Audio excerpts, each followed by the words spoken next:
Qu'est-ce qui se passe à cette What's surface? happening on that surface? How can we explain it microscopically? Particles changing into vapor?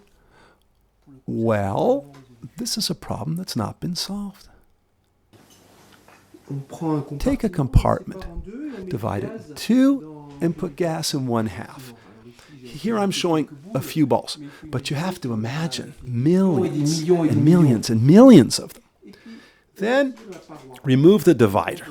The gas will rush into the void and occupy all the space. Imagine a proton, the volume of a proton, compared to the volume of the galaxy. Once you've got the galaxy, think of the galaxy as a proton and consider that a galaxy. Then do it over and over again. Each time you get to the galaxy, you pretend it's a proton, which you make into a galaxy. And you repeat this operation 200,000 billion times, going from proton to galaxy, and that will give you an idea of the number of configurations of gas in half the box compared to the whole box. So Boltzmann would say, in such a case, it's obvious that it's so much more likely that the gas will fill the entire box. The entropy is so much greater that that's what will happen, inevitably. Math is everywhere, even in sand flowing through an hourglass. The world around us is full of mathematical problems that no one can solve.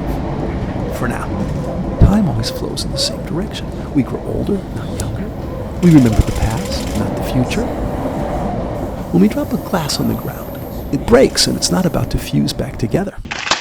Everything goes spontaneously from order to disorder. That's time's arrow. And at its core are Boltzmann's principle and the concept of entropy.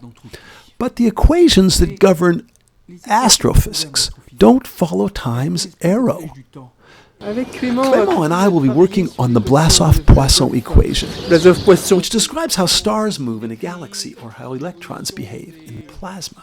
Dans une galaxie ou l'évolution de la densité d'électrons dans un plasma. Si on regardait un If you were film, to watch a film of a galaxy backwards, sped up, of course, billions of times, you would not see any differences between backwards and forwards action of the galaxy in terms of the laws of physics. However, we do observe relaxation. The galaxy tends towards rest. How can we explain comment that? expliquer ça? There have been a lot of arguments between physicists since Landau discovered such phenomena. Some say the Landau approximation isn't valid. He's replaced the nonlinear equation with the linear equation, which doesn't have the same properties. And the others say with the true equation, there's no tendency towards equilibrium or only very slow. Others disagree. Yes, there is. Yes, we can. In such a situation, it's nice when the mathematician can provide an irrefutable logical result. The great strength of mathematics is that a result obtained by mathematical reasoning cannot ever be refuted by new observation. Einstein said just that that's what gives mathematics its special status above all others. Mathematical truths are eternal, being based solely on logic. But it does seem incredible that with logical reasoning, we can comprehend natural phenomena. There's no reason why our brain, why logical reasoning, should be built according to the same rules as the universe. But they are, and they work Ce qui est le plus very well. important, c'est l'outil. What's most important is the tool used by the mathematician to confront a problem. Math has no borders, but mathematicians' brains are not all made alike. Roughly speaking, they're analysts, algebraists, geometricians, probabilists, logicians, combinatoricians. Les combinatoriciens. Number theorists use a bit of everything, but that makes 5 or 6 or 7, depending on how you count, different languages that mathematicians 5, speak. 6, 7, ça dépend comment on compte, langues différentes que parlent les mathématiciens. Something chose we qu'on like aime a beaucoup lot in en math mathématiques, that's considered c'est elegant la now, probabilité in fact, maintenant. is to get seemingly unrelated domains to communicate with one another.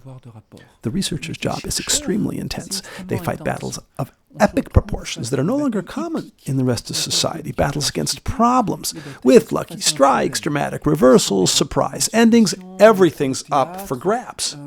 Researchers are adventurers these days, even if their adventures take place in their heads, or on sheets of paper, or on the phone with their colleagues. Mathematicians tend to question things. Idéologie. Ideologies are, by definition, postulates. Often, people on all levels, politicians included, don't realize that what's been postulated cannot be justified. But we can, and probably must, analyze the consequences. Philosophers know very little math, and that's a handicap, or science in general. Without scientific knowledge, they just don't have the keys to understand the world. Researchers make the world progress, research and development. I was a student at the École Normale Supérieure for 4 years, then a teaching assistant for another 4. What's the most important about that great school? The contact between the students, the group spirit, a sense of motivation, of enthusiasm. L'enthousiasme.